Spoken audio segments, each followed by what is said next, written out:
माननीय अध्यक्ष जी, भारत में बड़ी मात्रा में कच्चा तेल, गैस और फर्टिलाइजर जैसी अनेक जरूरी चीजें हॉर्मुज स्ट्रेट के रास्ते से आती हैं। युद्ध के बाद से ही हॉर्मुज स्ट्रेट में जहाजों का आना जाना बहुत चुनौतीपूर्ण हो गया है।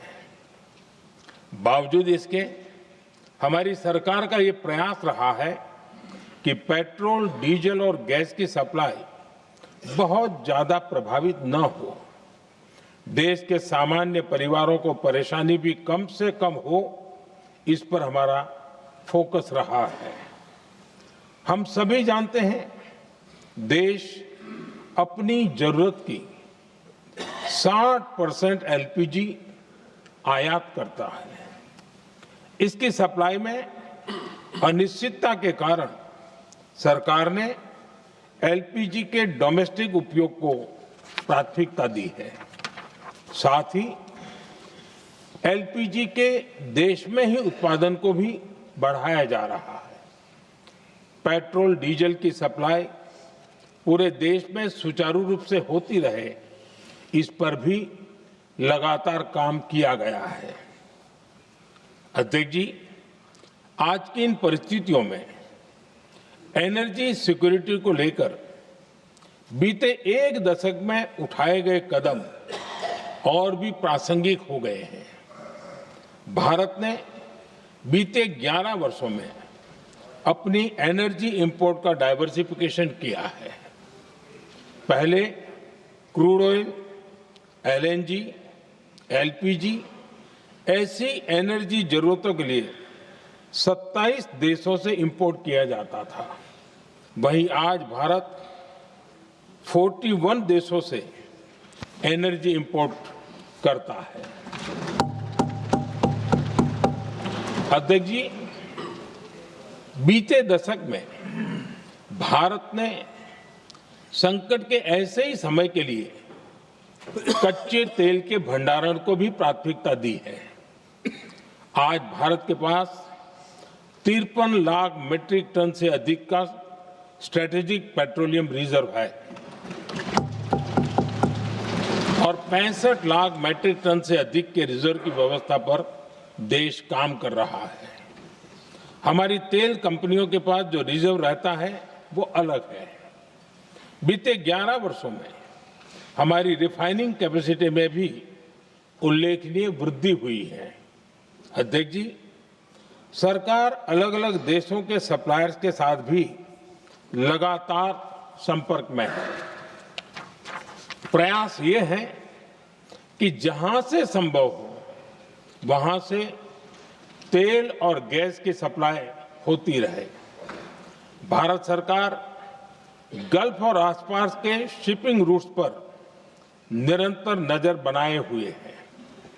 हमारा प्रयास है कि तेल हो, गैस हो, फर्टिलाइजर हो, ऐसे हर जरूरी सामान से जुड़े जहाज भारत तक सुरक्षित पहुंचे। हम अपने सभी वैश्विक सहयोगियों के साथ निरंतर संवाद कर रहे हैं ताकि हमारे मैरीटाइम कॉरिडोर सुरक्षित रहे। ऐसे प्रयासों के कारण बीते दिनों हॉर्मुज स्ट्रेट में फंसे हमारे कई जहाज भारत आए भी हैं। अध्यक्ष जी, संकट के इस समय में देश की एक और तैयारी भी बहुत काम आ रही है। पिछले 10-11 साल में इथेनॉल के उत्पादन और उसकी ब्लेंडिंग पर अभूतपूर्व काम हुआ है।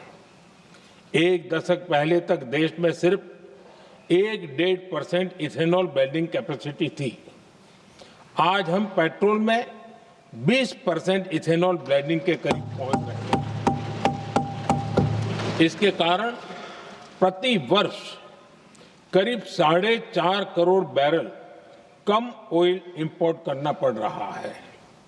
ऐसे ही रेलवे के बिजलीकरण से भी बहुत बड़ा फायदा हो रहा है।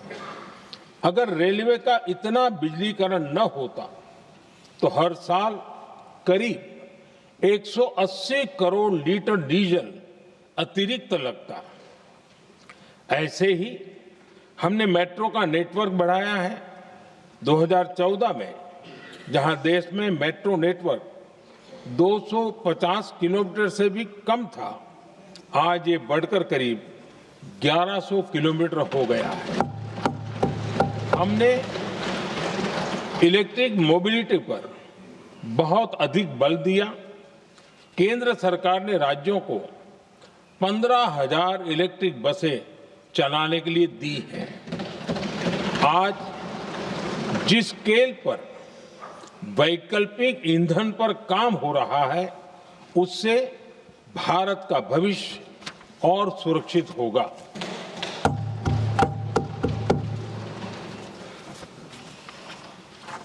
आदरणीय अध्यक्ष जी, हम जानते हैं कि एनर्जी आज इकोनॉमी की रीढ़ है और ग्लोबल एनर्जी नीड्स को पूरा करने वाला एक बड़ा सोर्स वेस्ट एशिया है।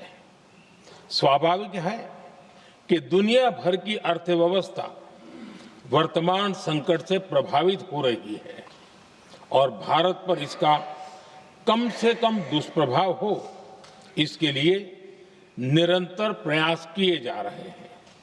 सरकार इसके शॉर्ट टर्म, मीडियम टर्म और लॉन्ग टर्म ऐसे हर असर के लिए एक रणनीति के साथ काम कर रही है। आज भारत की इकोनॉमी के फंडामेंटल्स मजबूत है। इससे भी देश को बहुत मदद मिली है। हम हर सेक्टर के स्टेक होल्डर्स के साथ चर्चा कर रहे हैं। जहां भी जरूरत है उस सेक्टर को आवश्यक सपोर्ट दिया जा रहा है। भारत सरकार ने एक इंटर मिनिस्ट्रियल ग्रुप भी बनाया है। ये ग्रुप हर रोज मिलता है और हमारे इंपोर्ट एक्सपोर्ट में आने वाली हर दिक्कत का आकलन करता है और ये ग्रुप आवश्यक समाधान पर भी निरंतर काम करता है। मुझे पूरा भरोसा है कि सरकार और इंडस्ट्री के साझा प्रयासों से हम परिस्थितियों का बेहतर सामना कर पाएंगे। माननीय अध्यक्ष जी, एक बड़ा सवाल ये है कि युद्ध का खेती पर क्या प्रभाव होगा। देश के किसानों ने हमारे अन्न के भंडार भर रखे हैं, इसलिए भारत के पास पर्याप्त खाद्यान्न है। हमारा ये भी प्रयास है कि खरीफ सीजन की ठीक से बुआई हो सके। सरकार ने बीते सालों में आपात स्थिति से निपटने के लिए खाद की पर्याप्त व्यवस्था भी की है। अतीत में भी हमारी सरकार ने दुनिया के संकटों का बोझ किसानों पर नहीं पड़ने दिया था। कोरोना और उस समय के युद्धों के दौरान उस समय भी ग्लोबल सप्लाई चेन में डिस्टरप्शन आ गई थी। दुनिया के बाजार में यूरिया की एक बोरी 3,000 रुपये तक पहुंच गई, लेकिन भारत के किसानों को वही बोरी 300 रुपये से भी कम कीमत में उपलब्ध कराई गई।